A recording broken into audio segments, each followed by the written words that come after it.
How do people feel about how much air and heat there is in the room right now? Anyone feel too hot? Too cold? Huh? Quite warm. Quite warm? Well, I'll crack another window down here and start shivering if you try to close it back up when that happens.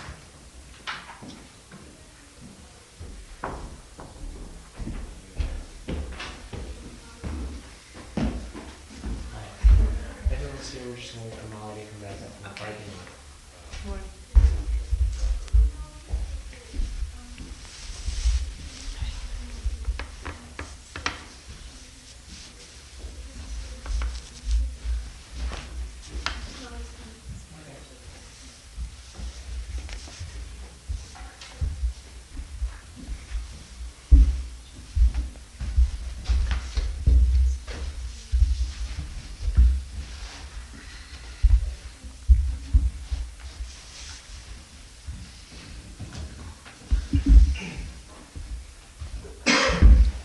If you didn't find out where the bathrooms are, there's a bathroom straight down this hall to the very end, and then it's the last thing on the right before you go out the door.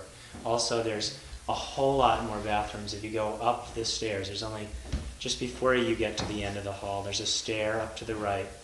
You go up there, and then you'll find on your left upstairs a whole series of bathrooms.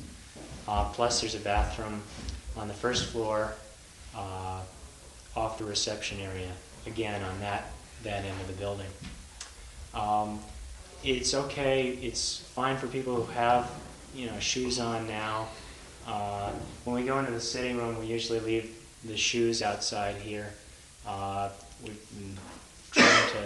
We're living in a partially a construction site, so obviously the floors are not extremely clean, but we're trying to keep the sitting room area at least without shoes. And please don't smoke in the building, or if you want to smoke, go a little bit away from the building. And there will also be, I think, a water table set up over here, and you can just initial your cup, because there will be breaks between the different parts of the workshop. First there'll be a talk. Toni will give a talk, and there'll be a chance to ask questions, and then there'll be a break, and then we'll be going into the sitting room and we'll demonstrate the postures and talk a little bit about sitting. Then there'll be another short break, and then we'll sit for 2 periods and have some walking in between. And then after that there'll be another break and a chance to come back, and Toni will say a few things, and then people can ask some more questions. And then there'll be a lunch. Molly can still come through. That she doesn't think this is it. Did you want to sit on a chair with a back over here? Please. No, it looks like it'd be more comfortable on the bench. And let me get a couple more chairs. So we could sit here too. Okay, I'll just get one more chair. Take this over there.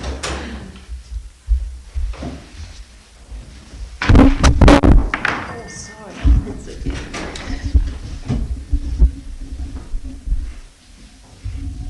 Nothing happened? We'll find out tomorrow. I don't think so. No. We should put this a little bit more.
Usually at the beginning of the workshop, each person says their name. Names are very legible this time. So maybe we can, maybe to hear the name, helpful too. And if you wish to say what you're doing, where you're from, and maybe you could say in a few words what you came here for. Not a long story, but just a few words, if this is possible. If not, you don't have to do that. Just your name, where you're coming from, what you're doing, and what you came here for. Would you like to start? Sure. My name is Steve Russos. I have over the last year or so been reading materials in Zen and sitting more or less on my own. And over the last month or so, 2 months, I've felt more and more impelled to become involved and to learn more. I guess I can leave it at that. I'm Andrea Jacobson. I'm from Buffalo, and I came to be with some other people who sit and to be around your understanding of this practice. Philip Olson, Andrea's husband. We had sat when we moved out to Buffalo about 3 years ago, and we had sat. So I was in California and had met Brian Hart, I guess, from practice about 2 or 3 years ago, but have not yet kind of come to sit with anybody. So I'm here too for that kind of experience. My name is Steve Green.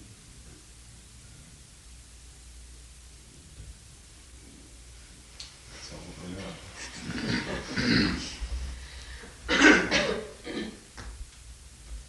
I'm Nancy Mann. I'm from Ann Arbor, Michigan, and I'm here to just see what it's all about.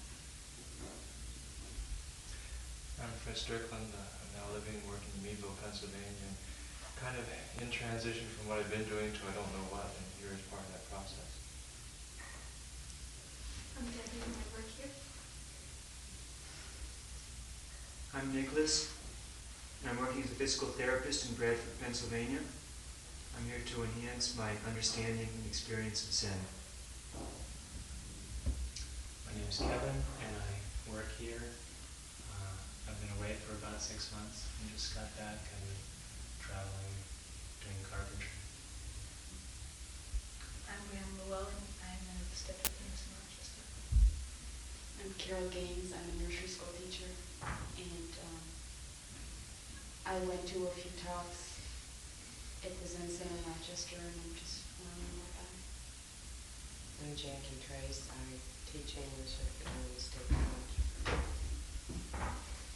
I'm Doris Webby, and I'm from Montreal, and I've come to several retreats here, and now I'm volunteering here for 2 weeks, maybe more next year. I'm John Gaines, and I'm from Irondequoit, near Rochester, and I work a lot, and I have 2 kids, and life feels very busy, and I came to find a few hours of quiet and peace and to learn more about Zen. I'm Molly Stoughton, and I'm volunteering here for the next 2 months. And I've gotten involved in this place through looking for a little bit of peace in my life too. Bill Bartle, and I'm a social worker in Rochester. Lee Kopnicki, and I came to experience this practice in the way that it's conducted here.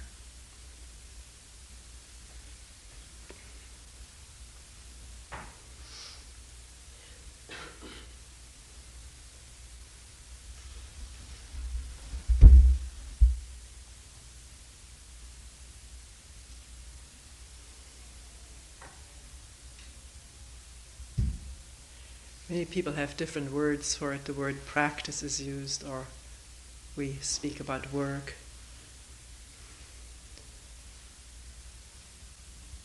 Keeping in mind that the word is not what is actually going on.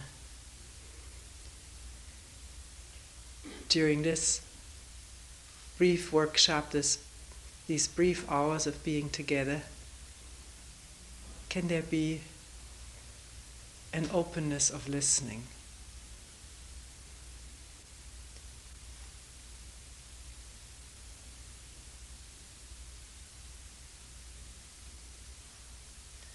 We all think we know what listening is.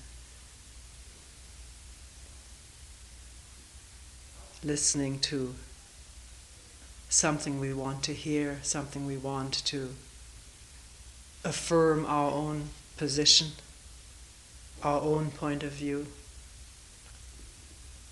or listening to compare what we hear with what we remember having heard elsewhere. Maybe listening to also have a chance to disapprove, disagree, or listening in order to acquire something, acquire a new idea, a new theory, a new expression. So to commit it to memory so one has it available when needed. All of this is not what is called right now open listening. Open listening is none of that. It is just listening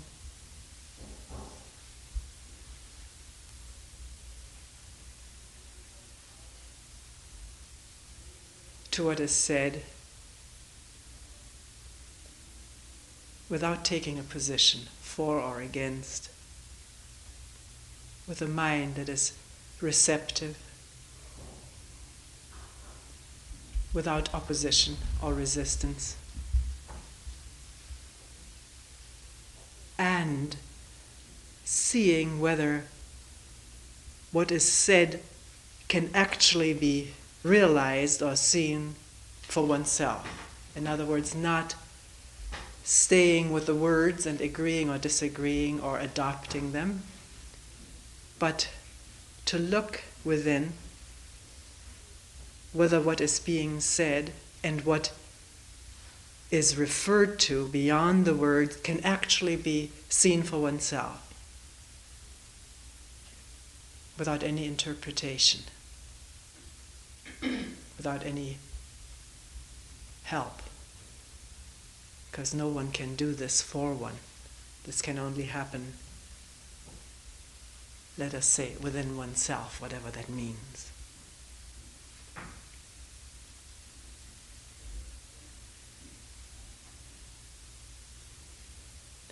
The word Zen is in our name.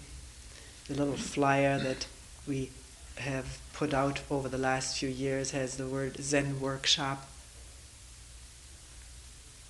Actually, we have dropped this word. Since last I saw the word Zen workshop, I wondered whether we couldn't just say workshop.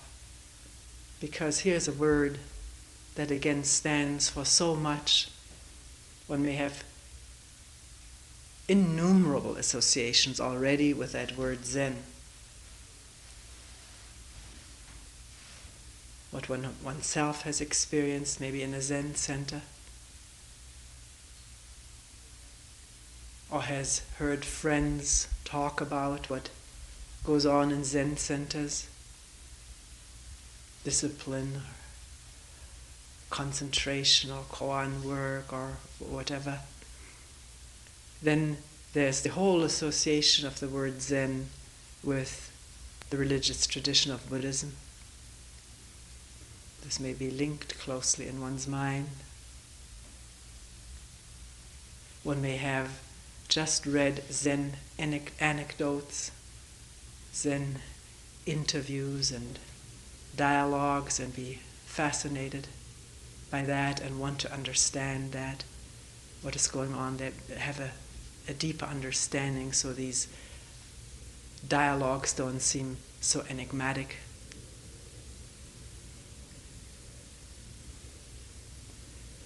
Or just the idea maybe of being a Zen student, being somebody linked with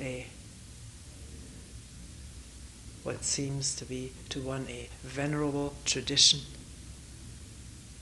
or exalted tradition, whatever association one may have in one's mind, is attractive to have another identity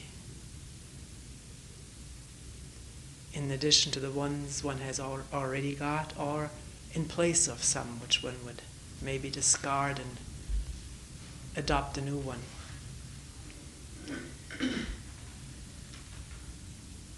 I'd like to say, since the word Zen is in our name, at the time that we incorporated, we had to have a name for legal reasons, and we, at that time, chose to keep that word in our name.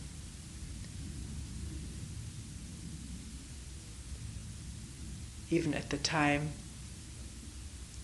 the word was meant as a descriptive word only, not as denoting any kind of affiliation with a religious tradition of any kind. The word itself being a Japanese word taken over from a Chinese word taken over from the Sanskrit word of dhyana, which means literally translated meditation, although again what one associates with the word meditation is manifold. There are as many interpretations of the word meditation maybe as there are schools of meditation.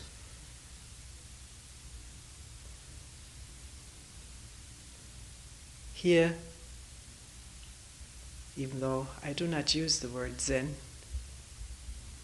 or meditation for that matter, I don't think I use that word. Not aware of it.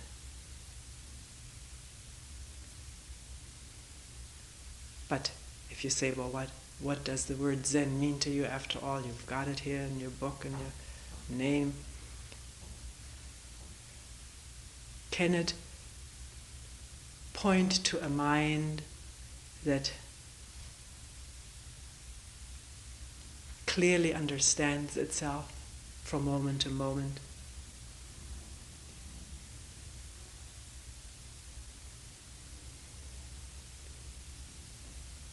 That understands the whole process of thinking, of self-images, self-identities, and of all the delusions that come from that. A mind that understands and faces fear, anxiety, anger, greed, violence within itself, and questions whether there can be freedom from that. Freedom not through method, discipline, control, but through thoroughgoing understanding of these processes as they are watched and observed and seen in oneself and in the so-called others who are not so different from oneself. So this work, as I see it, is to begin now, not in the future or when I'm ready for it or when I'm developed enough or mature enough, but now, as I am, to listen, not just outwardly to the sounds and to what people say, but also inwardly to what's going on.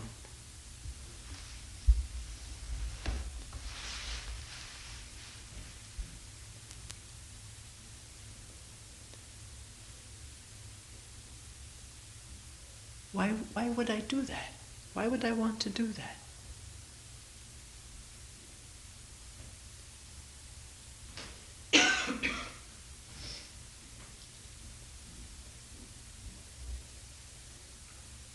Normally, we're conditioned to be taking all of our habits, of our ways of thinking, speaking, acting, for granted, particularly as long as we don't run into any difficulties, into any great problems, or even problems and difficulties are brushed under the rug. We're told and have been taught to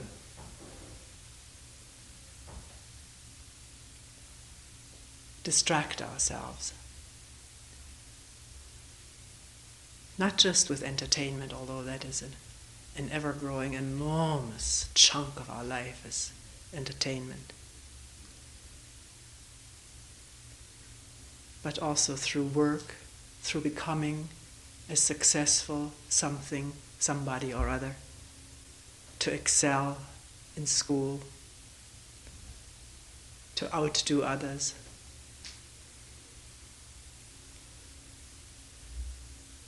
And we've also learned since we've been little children that if something goes wrong, somebody else is to blame for it. As a child, we very often were to be blamed for something that went wrong. Parents often blame their children incessantly for something, including to something that may have been done wrong by themselves. And so children learn that it is the thing to do to blame others. For some reason it offers a temporary, transient relief to look for the fault in other people, one's family, one's society, one's race, heritage, one's economic conditions, one's social conditions.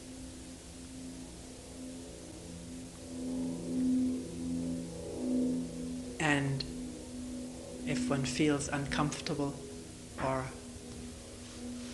disturbed by any of this, then to maybe try to change these conditions. It's already an enormous step to take to realize that oneself may be involved in the difficulties that surround one and that are found within one. Even to acknowledge these difficulties, not to brush them aside through distraction or entertainment, but to face them, to begin facing them, and to wonder where they come from. Not making use of this customary and comfortable process of blaming things on other people or circumstances.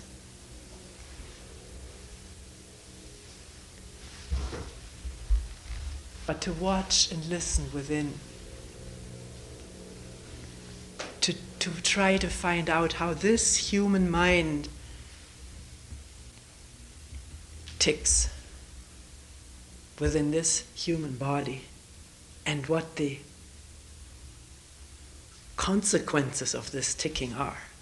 Not just the consequences, but how it manifests, what the processes are that set the whole body into uproar of anger, or flooding with anxiety and fear, or with an incessant craving or wanting something, or a warm feeling of affection, or a wallowing in pleasure. What are the processes involved? Not to tackle it analytically, but to watch it, to witness it as it happens, alive.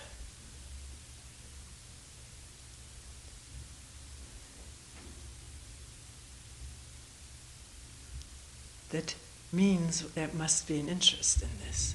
And we just said it, not just to fall into our habitual track of blaming others or reciting explanations for ill behavior or painful behavior, for conflict, but to put all of that aside and watch the drama unfold within oneself from moment to moment.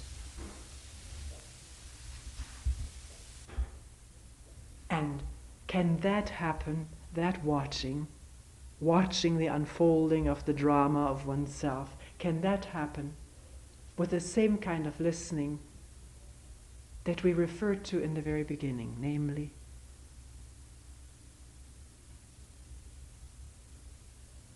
nothing to defend, nothing to protect, nothing to judge, just to listen with a mind that is free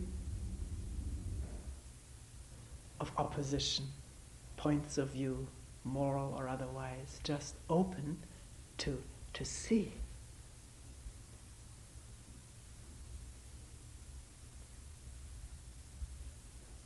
To see what's happening, what's going on right now. Not to look for something, but to let what is there reveal itself.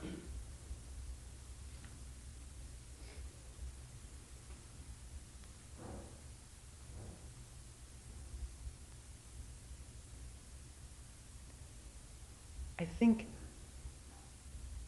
in looking at this right now, it is quite obvious and doesn't need much explanation that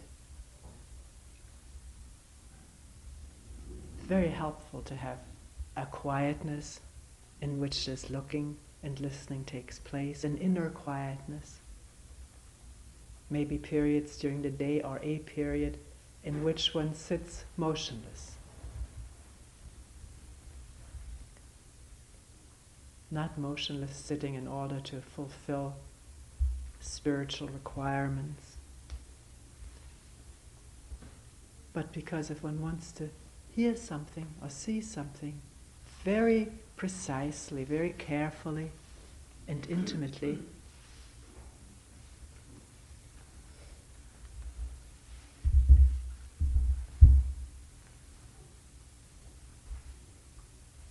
doesn't the mind and body need to stop roaming around?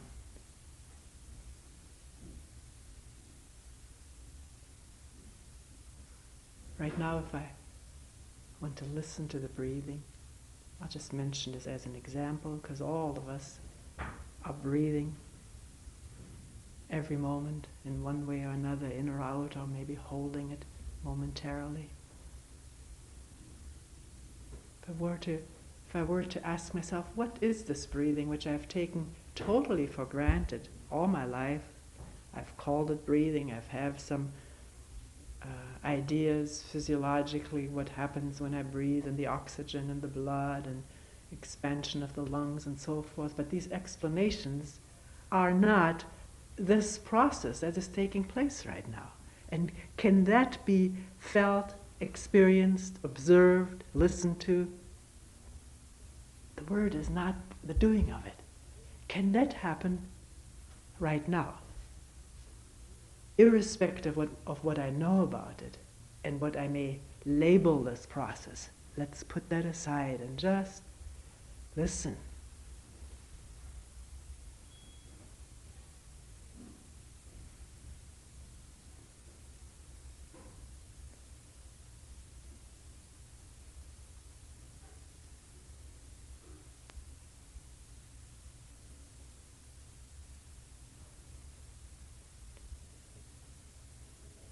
We may find all kinds of thoughts coming into the mind.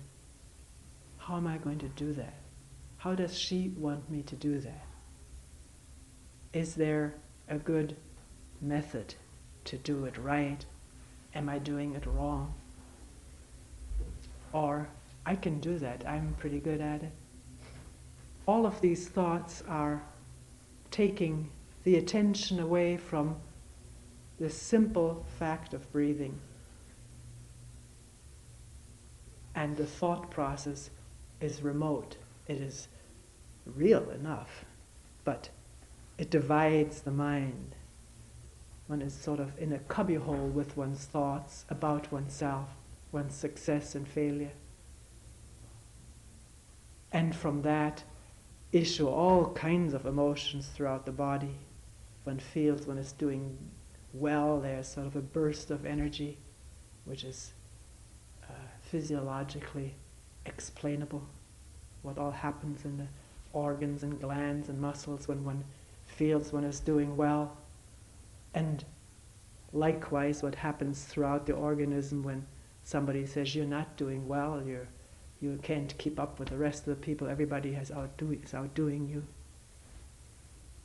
Why can't you shape up or something? Or you're a hopeless case, which is what We're told as children, both, either the one or the other.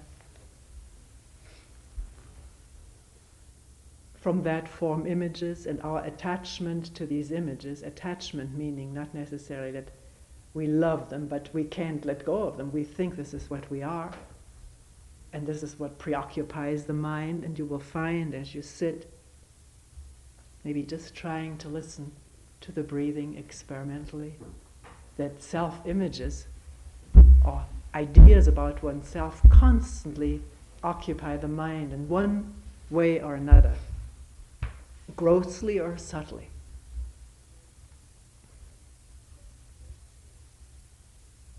How am I doing? How am I doing in comparison with the person next to me? And wanting, obviously, to do better, or at least as good, and fearing, dreading to do worse.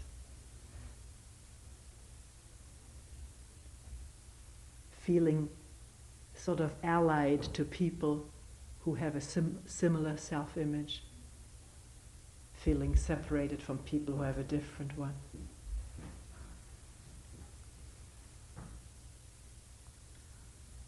And can one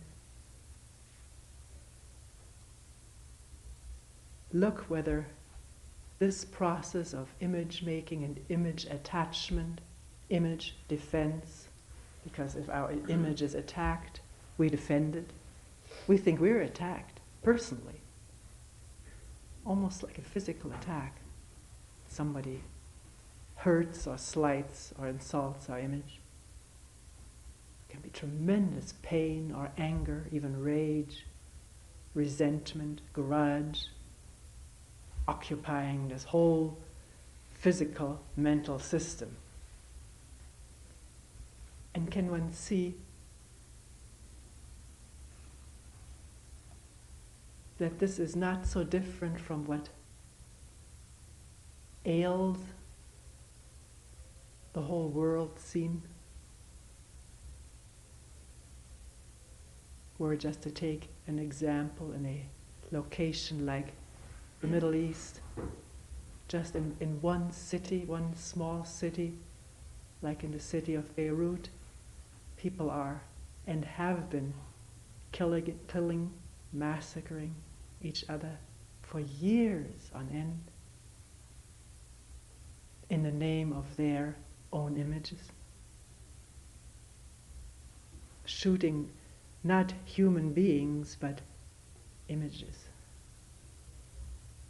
Christians, the Shiites, the Jews, the Arabs, the Palestinians, the Americans, the Russians.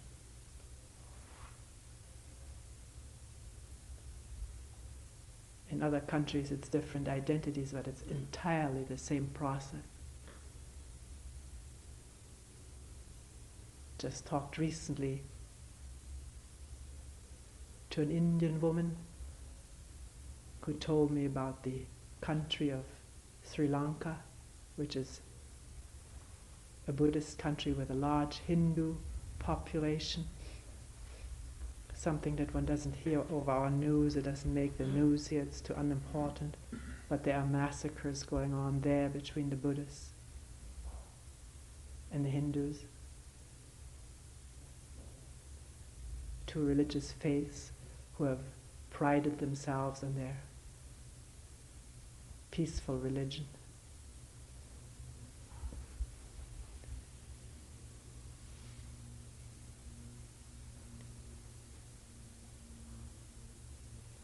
I think it is very vital that one not be talked into seeing this connection, but that one question this connection and look whether there is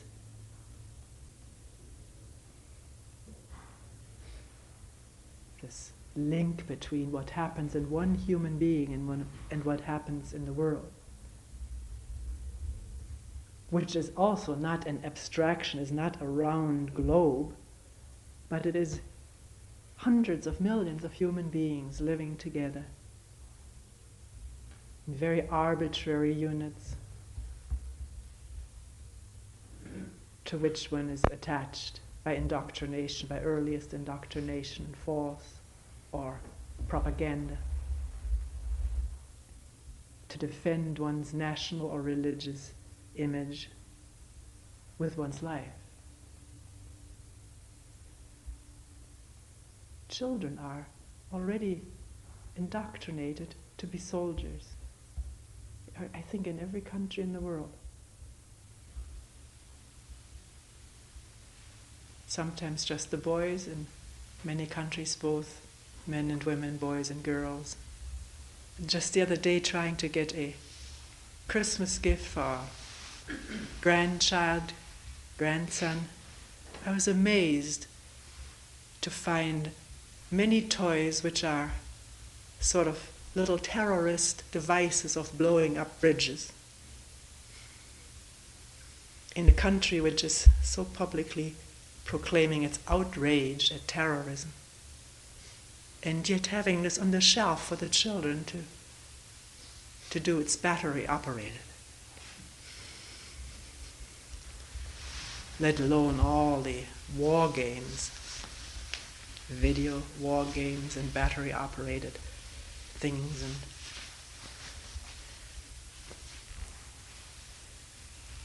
one side against the other. Who can kill the most?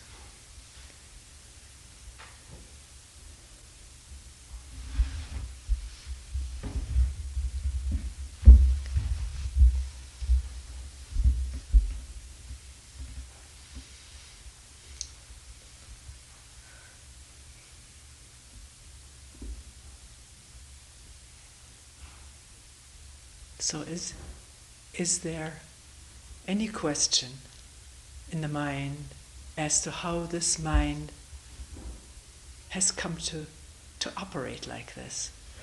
Not a historical inquiry, because this would take one's whole lifetime, but an inquiry into the way the mind operates right now, because the whole history of mankind is what is happening right now. This moment is the whole past's result, right here, sitting here. All of what my parents and their parents and their parents and great-great-great-grandparents have done, thought, been taught, has been passed down, and it sits here. All the ideas, prejudices, opinions, identities, antagonisms are handed down to the children and are accepted as being right, not to be questioned, or else to be rebelled against, which is no insight. Rebellion is never insight. It is just a reaction against which just perpetuates the same pattern, a new identity, the identity of the rebel, of the underground. One can also ask this question, if one is at all involved, concerned with this whole problem, this whole human problem, whether it is possible to live without any identity. Not to answer it. We can't answer this. We have to watch. Not to say, well, I don't think it's possible, or to say, I think it's possible, or to say, I don't think I have any identities. I think I've put all of this behind me. Then there is no openness to watch and inquire this moment. Identity as a woman or as a man. An old-fashioned woman or a new-fashioned woman.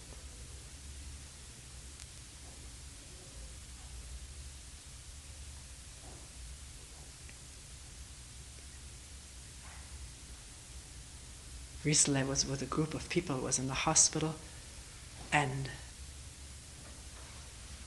I had actually come here to Springwater, and I was driving back to Buffalo. It was a 2-hour ride, and my husband, who was in the hospital, became a little bit concerned. I was late, and he had talked to his fellow people there in the different hospital beds, and when I finally arrived, everybody was happy that I had made it.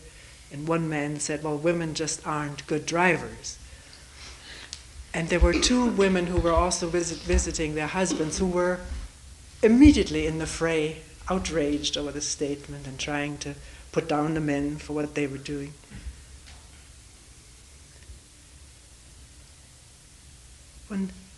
Why does one have to have an identity of what one is, or what one is good at or poor at?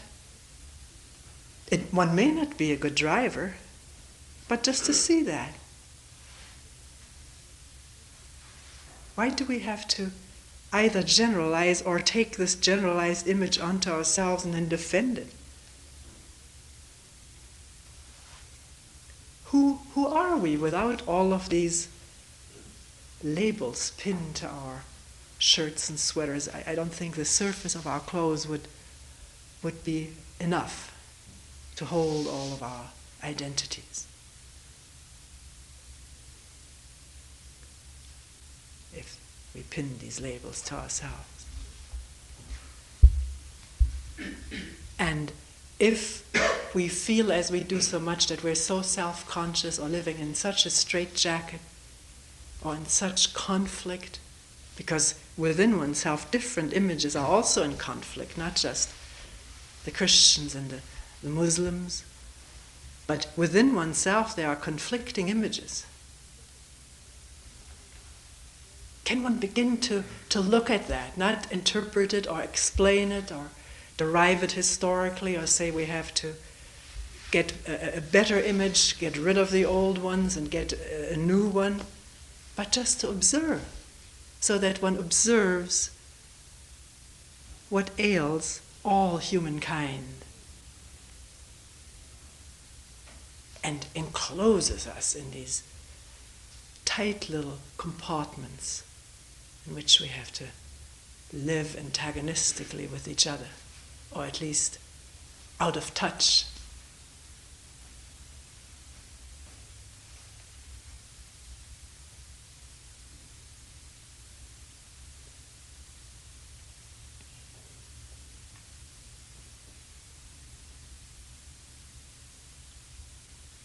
So in sitting quietly, one doesn't need to say, now let me see whether I have an image or not. Just to sit quietly and be open to what comes up. There's the breathing. It's always there, if we are attentive or not. There are sounds. At times here in the summertime, the air is just full of the song of birds. In the spring, there are peepers coming up from that lake, from that little pond down there. On a windy day, there's the creaking and rustling of branches and leaves. Or on a construction site like this, loose plastic flapping around.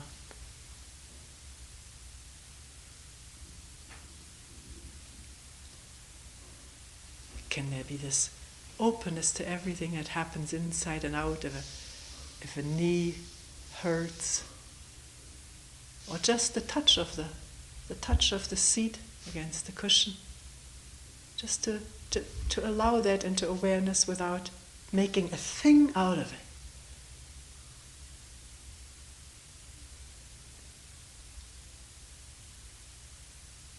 And the thoughts, is one totally caught up in the drama, or is there a moment where there comes an awareness that one is involved in a train of thought? And just to see that at a glance.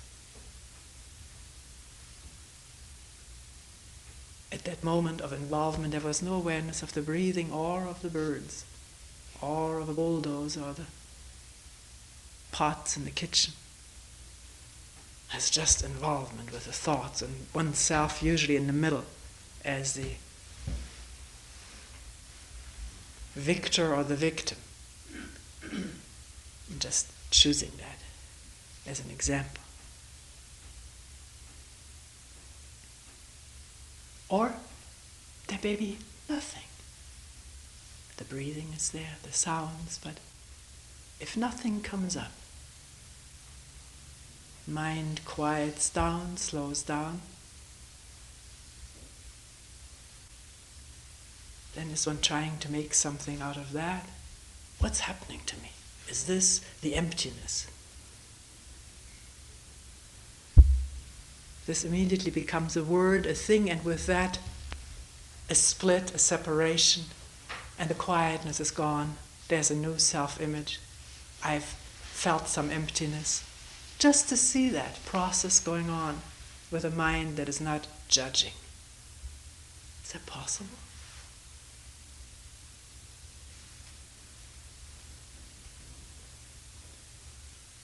With a mind that's not judging, it's so essential.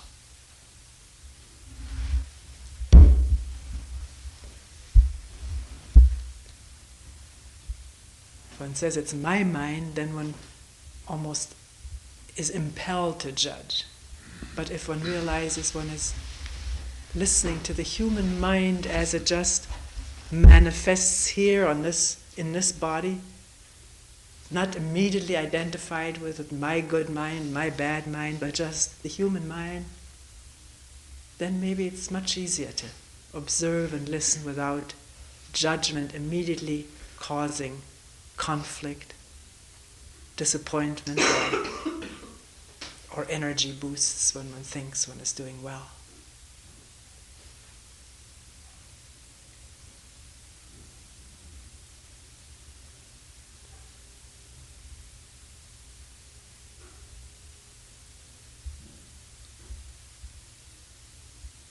So in sitting motionless for a while during the day, if this is what one needs to do,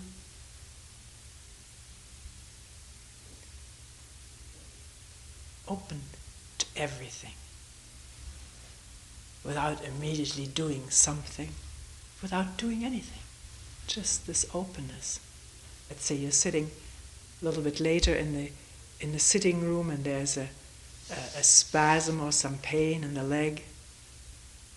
Our conditioned response to that is, I must do something about this, or what is this going to do to me? Will it get worse? I can't sit with that. Can one see those thoughts and yet feel the pain or whatever it is without making a thing out of it? Just being completely in touch with it without doing for or against. No commotion. One may discover for the first time in one's life how pain comes and goes and is aggravated by our thoughts and reactions, and perpetuated, not allowed to go because thought now makes it into something.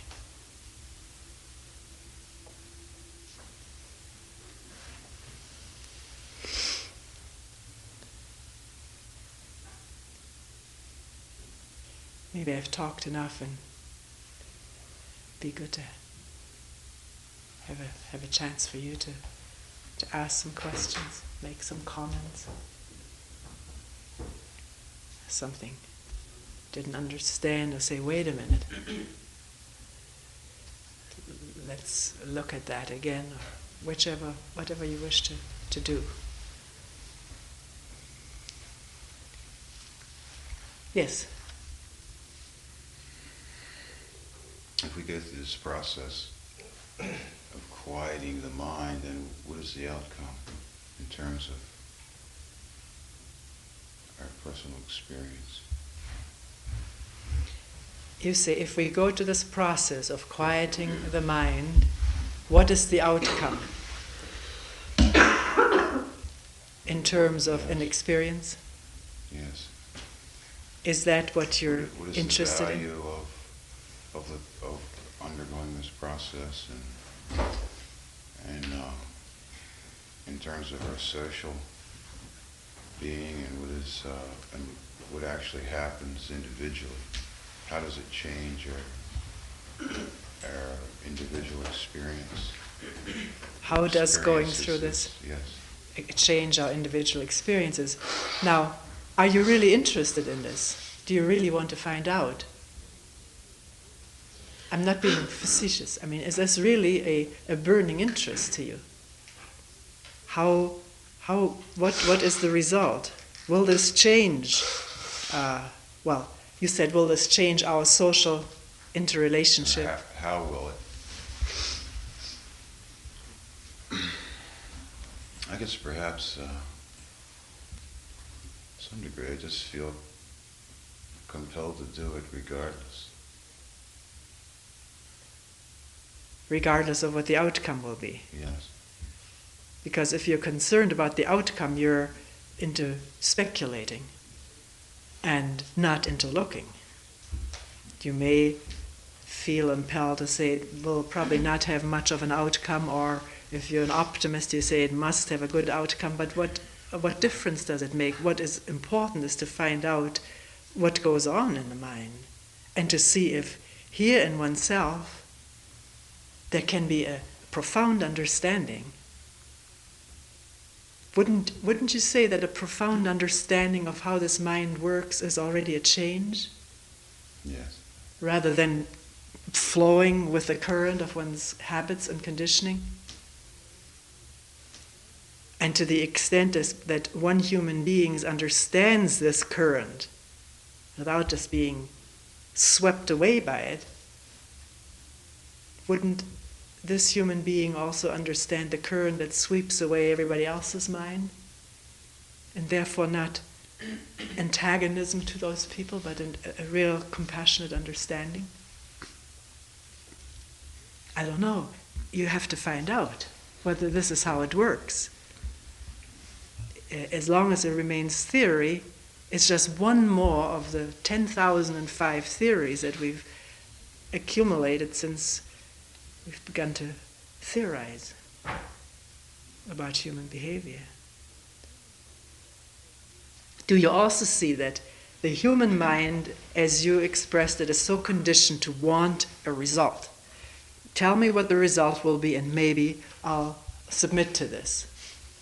This is a manifestation of a conditioning. We want a result.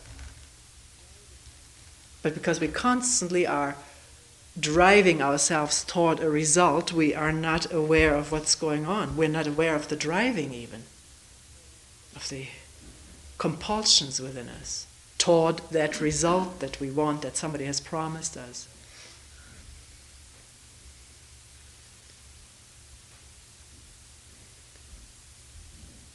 Do you see that? Yes.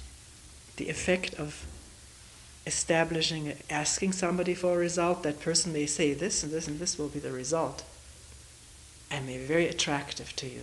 So to get this result, now you will do certain things.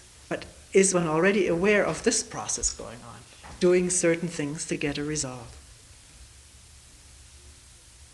And listening to that process quietly, so that all the physical commotions that go with wanting a result reveal themselves in broad daylight.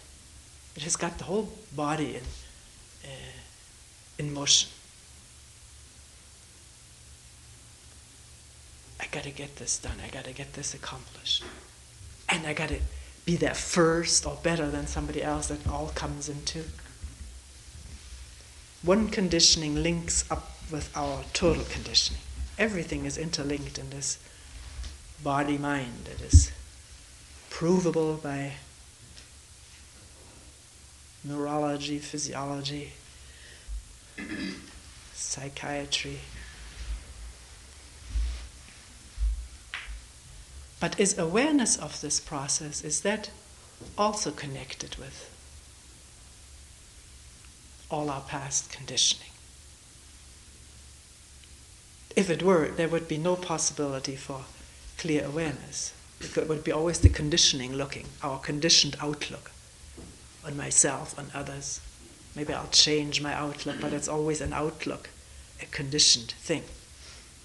But awareness is not connected with conditioning. It's not. It's free of that.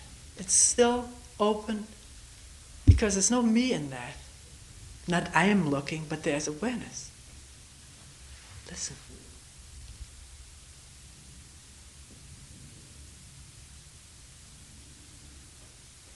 It's just.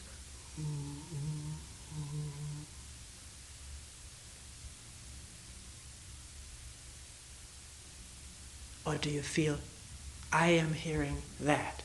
Then what is that I? And you start looking if that question is important to you. Because that divides this from that.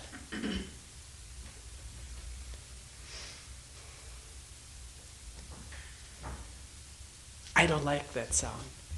Oh, I wish it would continue.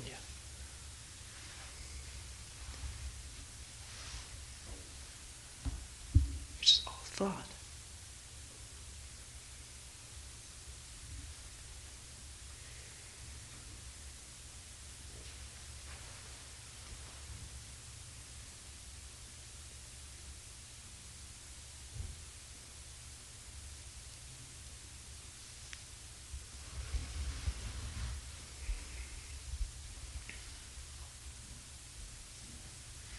Are there any other questions?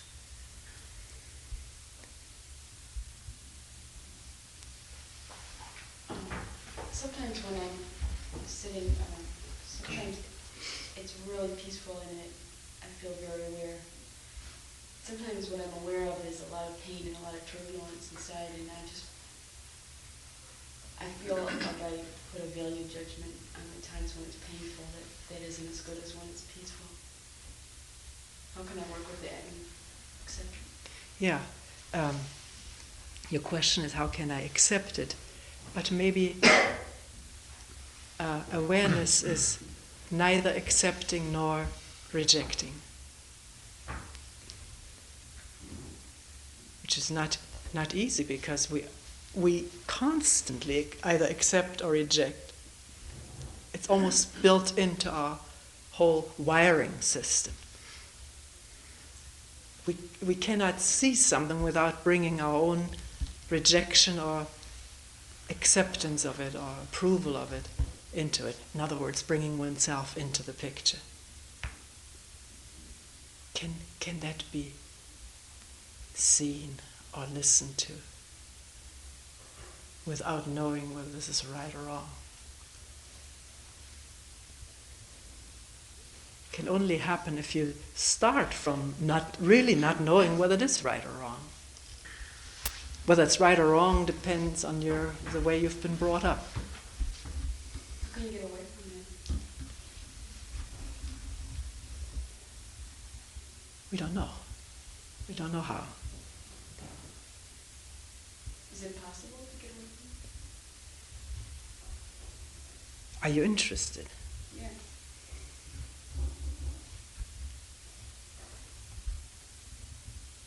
So inner turbulence comes up. In other words, one was sitting for a while, mind really quieted down, it was peaceful, and all of a sudden one remembers something somebody did to one, and there's tremendous turbulence. I'm using that maybe. I don't know your personal turbulence, but some thought came up which triggered all of these emotions.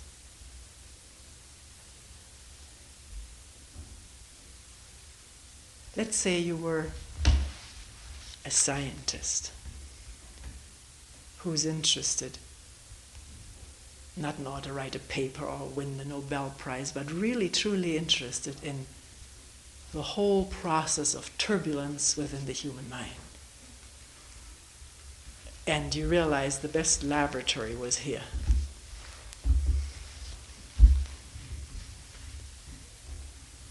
You need to find out about it.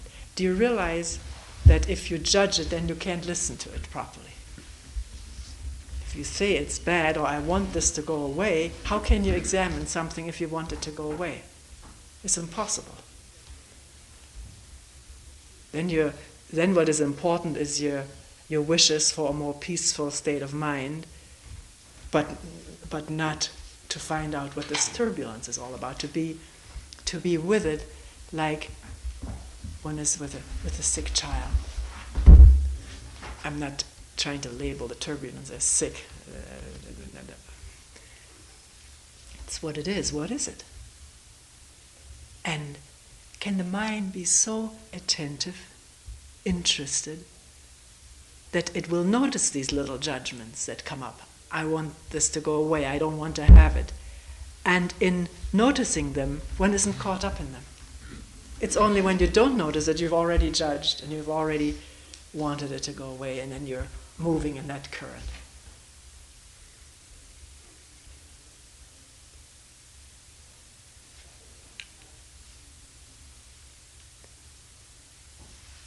So what is inner turbulence, which all of us experience, but all of us want to be rid of? Either suppress or escape from, or find methods to alleviate, and never really understand the thing as it happens in all intimacy. To be that turbulence without a me there standing outside and saying, you must calm down or you must overcome this. There's all thought. It's all divisive. You can see all of that. So you come back to this state of turbulence. You don't call it turbulence, because that word already evokes negative connotations. You don't call it anything. You don't know what it is. What is it?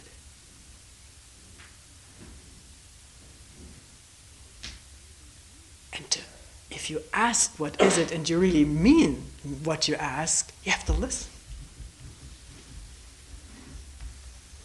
And you can't listen if you've already condemned. If you condemn a child for what he did, how can you listen to his story? He won't even tell it to you.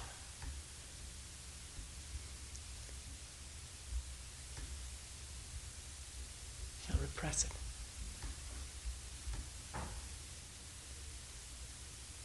And you can question the very notion that turbulence is bad. It's uncomfortable. But whether it's bad, you don't know if you really see that thing. Not you seeing that language as dualistic, but the process is not. You may find turbulence which is not named and not judged, not escaped from or condemned or accepted. Changes. It's attention. It's the very attention. It's not different. It's not divided from it. It's energy.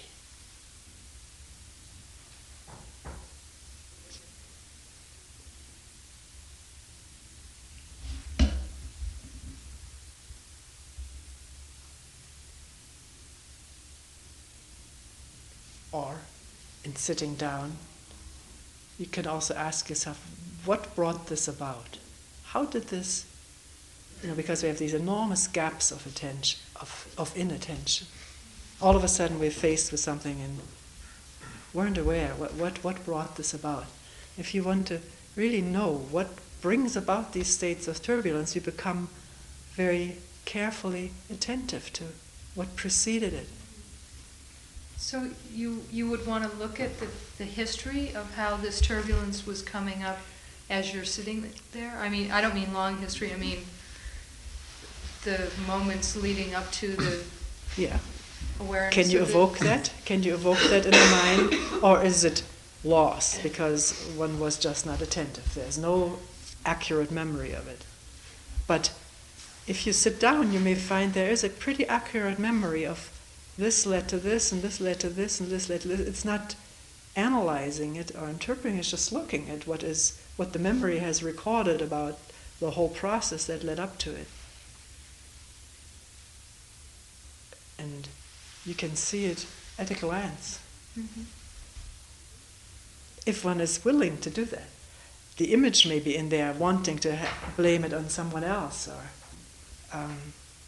one may be afraid to see that oneself brought this about. To see oneself at fault is such a dangerous thing. As a little child, to have been at fault meant punishment or losing the affection of the parents, being put into a room. So that's why we're still so afraid of acknowledging that we did something wrong. or something that led to pain in ourselves and others. But one can see it. It's not the end. To loosen all of this crusty habitual thinking and fearing.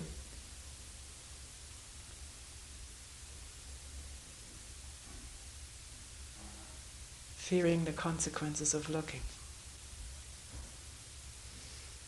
Because I don't want to be that way. I don't want to see myself like that, the feelings of shame, guilt. And can one face this whole thing with a mind that is quiet, has no opinions about it, has lots of space for everything?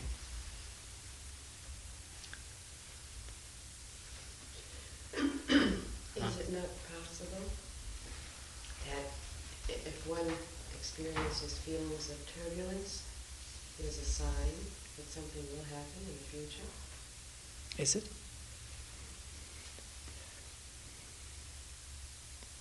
You mean sort of a premonition? Yes.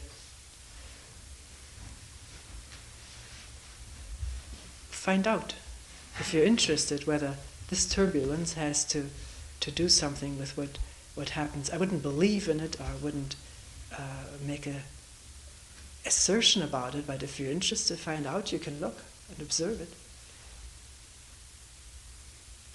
But if somebody says every time you have a turbulence, somebody tries to convince you of something, then you're going to be afraid, of course, depending on how this is interpreted, turbulence of something good happening, you be looking forward and not attending to what's going on now. If something bad happening, you're going to be afraid and maybe bring about more turbulence.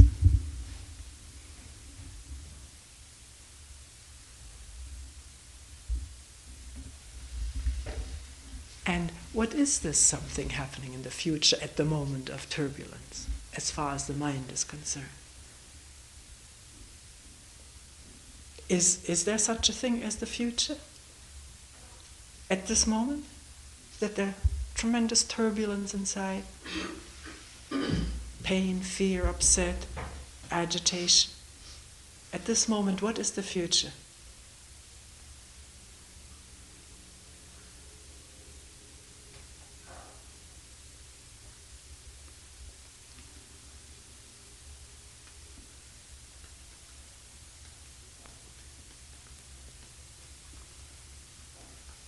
Isn't it that very thought, something may happen, this may mean something is going to happen? Isn't that thought creating the future? Sometimes. What do you mean sometimes? Well, The moment there's a thought, this turbulence will bring something in the future. That's a thought, isn't it? no, my question was, I wonder how one can distinguish between thoughts or impressions that one has that are something which represent an accumulation of history, and distinguish between that and premonitory thoughts and expressions which come through. Because I think both come through. And do you think there's a difference between thoughts about past history and thoughts about what may happen in the future? I don't know. It's a good question. Because what are your thoughts about the future based on? Let's say you imagine something to happen to you. Isn't that very imagination also based on what has happened in the past? Can you imagine anything that doesn't come from some kind of a memory? What you've read, heard people say, which is all the past.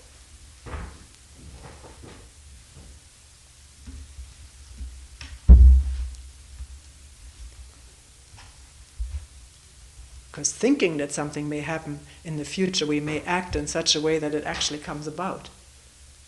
In other words, the thoughts about the future affecting our behavior, our feelings. Thinking I may get an illness, I may get ill.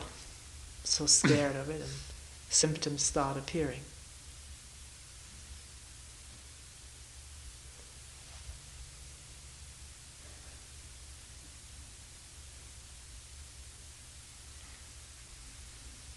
Tony, sometimes I've noticed, if you think back to the thoughts, you can see the progression. Sometimes they're from a history, involvements with other people. If you keep looking at them, quite often they seem to arise from nothing. There seems to be no cause. It's just a thought coming from... From what? From nothing, just from... Comes from memory. If there hadn't been a memory deposited in this computer, where would the thought arise from? Check it out. We've experienced a million things. Learned, been told, read, heard. And this is constantly deposited in the memory bank of the computer.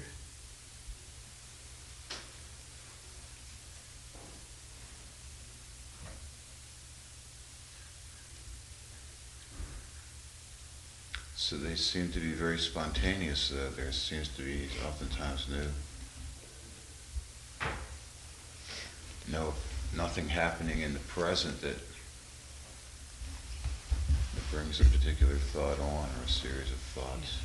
One has to question whether one is that attentive that one can really say this came up spontaneously, because one thought is a very fraction of a unit of time, and to have caught it would have meant there would have to be attention at that moment. If there wasn't any attention, that thought flipped through without attention, but it triggered a whole host of memories, which are now, with all their emotional things inundating the body. And you could say this happened spontaneously, but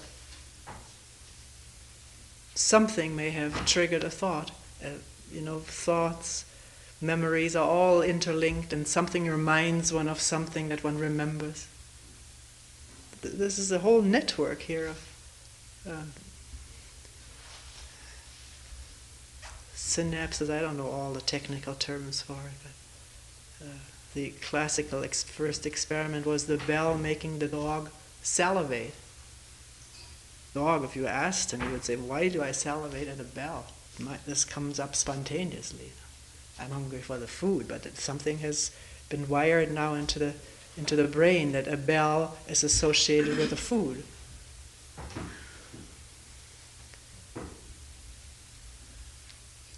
But if these gaps of attention aren't there, or if at least at that moment there was attention, you can catch there was just one thought set off the whole thing.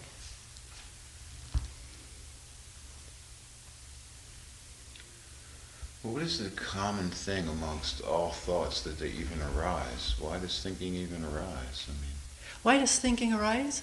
Why is the energy within the body used in that manner instead of just in awareness? Yeah, in sitting, why is one thinking of pleasurable past moments or pleasurable moments in the future, rather than just sitting there when nothing much exciting is going on?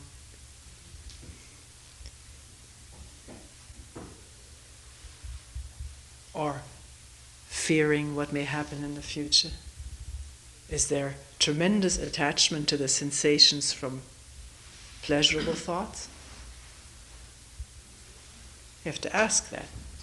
If you want to know why are there constantly thoughts rather than just attention, you can watch it. You can watch it. Don't you sometimes wake up from a dream in the morning? It was such a delightful dream, you wish you could finish it? Now you had to wake up. Yes. Or a fantasy or a daydream. Fantasy. You may in your daily life be not liked or not approved or appreciated or so in your fantasy you can make up for all of that. There you can see yourself being admired by the hundreds or whatever one's fantasies are. Now you say, why? Well, why? It's pleasurable.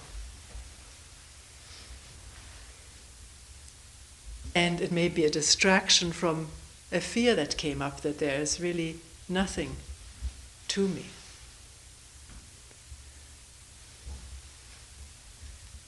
Rather than facing that and wondering what one is when there's nothing to one. Rather than facing that, being with that, whatever the result may be, you don't know what the result will be. Does the mind quickly jump into the fantasy, and you can catch that moment when the fantasy comes up. If the attention is there, can one say no to that? And by that I don't mean repressing it, but seeing that this whole thing is fantasy and taking one away from the business of the moment. It's not repression. Repression is an unconscious process, and it's also connected with fear and disapproval. Just refusing to give fantasy the time and Yeah. awareness.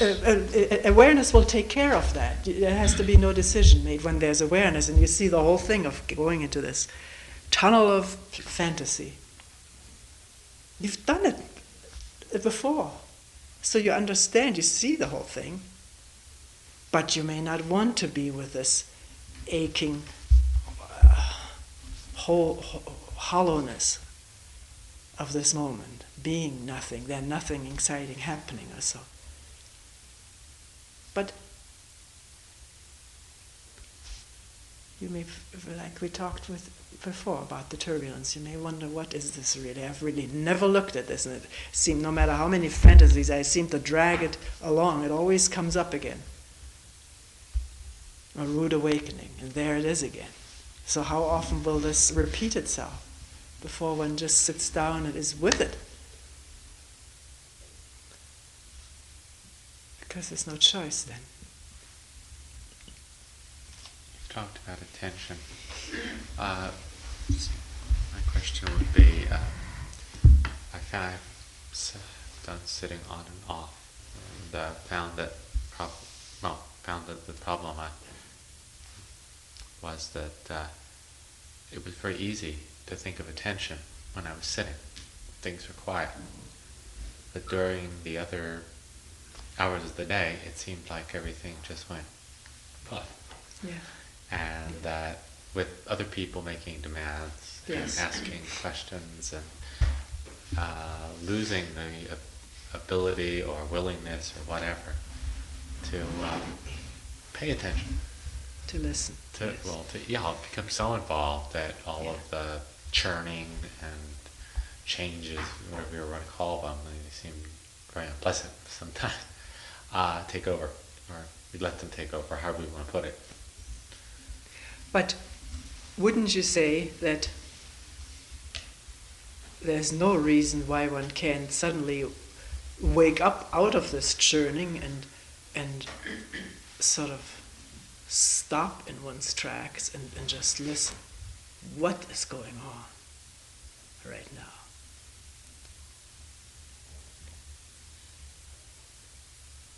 See, attention occupies no space.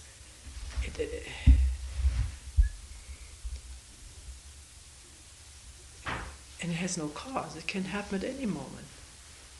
It has nothing to do, per se, with it sitting on a mat. The moment anger arises at your boss for the ways in which he's treating you, speaking down to you, can there be attention of your feelings of anger and at the same time poor self-esteem or your hurt self-esteem? Either, as we said before, either one is caught up in this total current, or one wakes up from it and listens. And all of a sudden, you may not see this man as you've seen him before, because you're listening without any kind of prejudice against him and any kind of image of yourself. You're just listening to this whole thing going on. The defensiveness wants to come up, but if you see it, it's just like with a fantasy wanting to come. You see the whole thing. You've been defensive all your life. And one takes it for granted. One has to defend something. But what on earth does one have to defend except this box, this straitjacket? It's so absurd. It's difficult, I admit. But it's not impossible. It all depends on whether the questions you ask of yourself, not the goals that you want to attain, but a question, why does the attention disappear? Or where does it go? Or why is there inattention? And if you really want to know, then you're going to need to be attentive to find out. No? I was just the thought that ran through my mind while you were talking is, yeah, but you may have to pay the price. Yeah, the price being? And whatever, sometimes penalties are attended to it as well. Yeah. Sometimes you don't know. No, you don't. But you're afraid there may be. Absolutely. Yeah. Afraid of what? Penalties, price being attended to not swimming with the current, right. but just listening to the whole thing and just not going into all of these blind tunnels. What is the price to be paid for that? Well, I can only speak for myself, but usually it involves I work in an area where everyone becomes very charged up with doing one thing or another thing for a person, and if you don't even get sufficiently charged up about something, you're likely to find yourself walking the streets looking for a job in a moment. So you have a real problem, which is right now I'm sitting here looking out the window and I've eaten a breakfast. If I start paying attention, one of the fears that comes up is I might be likely to be looking for a meal. Excuse me, can you say what area you're working in? Social work. Social work? Mm-hmm. In hospital. That seems like more humanistic than... So I was just No, not really. I don't think that's really germane, because it's probably true of anything. It's you could say any field could be transformed into a problem area, or it couldn't be. I mean, it depends on who does it, I suppose. But the fear that someone will punish, take away what I have, take away what I provide for my family, take away what my family, take away the family, all sorts of things. Which is, at the moment that you're thinking about it, then or right now, is thought, isn't it? Thought, yeah. Because you don't know what, if you put this thing down of having to be like this all the time, because this may get you to a heart attack early too and take you out of the picture of your family. That's but that is not completely germane either. What is important is, how do you know how you would walk the streets? If you really put down something that is that you just will not participate in, and not out of rebellion, but out of a clear understanding that this is destructive of all human relationship. I know. No, I suppose I never lived that way. Never lived being attentive. Being attentive, though, couldn't it be trying to continue to be attentive to your job and the needs that other people place on you? I don't know, being aware of your responding to those needs, and it would seem like it could even make you better at your job. I don't know. If you could see that really what was making you feel run around or something was you fighting distracting things that come up. I don't know. Are you describing a situation where you're all supposed to show eager and Let's get the patients out on time. Yeah. Yeah. I have a question too about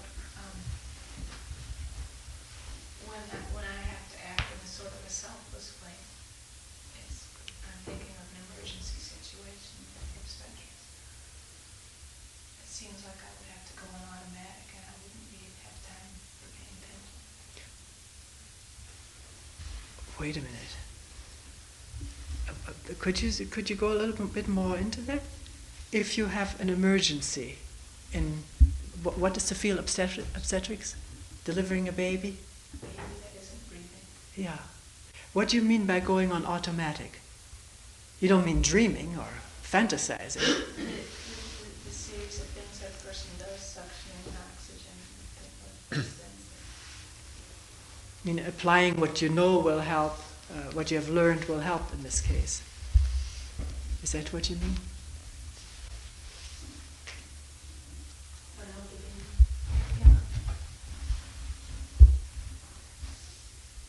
What do you mean automatic in that? Just bringing to bear all that you've learned, and yet the right choice. You've learned a lot of things. Without paying attention. Without what? Without paying attention to yourself? Yeah, it seems, yeah. But are you on automatic then, or are you very free to see what this situation demands and responding to it appropriately? Without any obstructions, how will I come out of this, or will I do right or wrong? This is, at the moment, irrelevant. The situation demands that something be done, and your brain supplies what knowledge is necessary to give the breathing apparatus or whatever. Isn't that real attention? Yeah, isn't it?